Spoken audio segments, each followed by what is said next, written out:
À 2 pas des Champs-Élysées, une des avenues les plus chères du monde, 2 cinémas indépendants. Après des dizaines d'années passées à proposer des films d'art et d'essai au public parisien, le Balzac et le Lincoln viennent de fermer leurs portes pour une semaine. Un acte de désespoir pour protester contre un étranglement financier qui les étouffe et qui menace le cinéma d'auteur en France.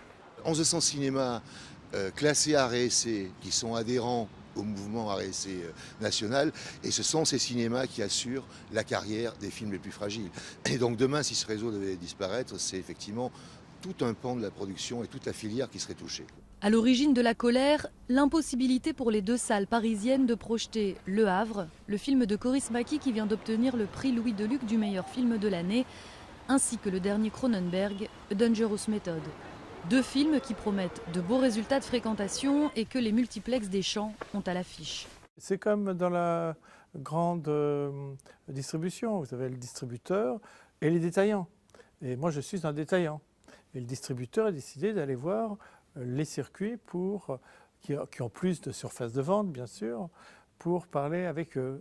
En 2011, les 2 cinémas indépendants ont vu leur fréquentation baisser de plus de 10%. Comme ils ont de moins en moins accès aux films plus grand public, ils sont pris à la gorge. Le loyer du Balzac s'élève à 200 000 € par exemple. Et dans cette situation, le cinéma ne peut plus faire face au grand désespoir des habitués. Ces cinémas doivent continuer à exister.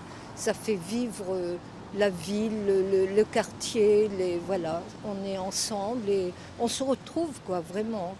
Le Balzac et le Lincoln espèrent que leur fermeture temporaire permettra un sursaut.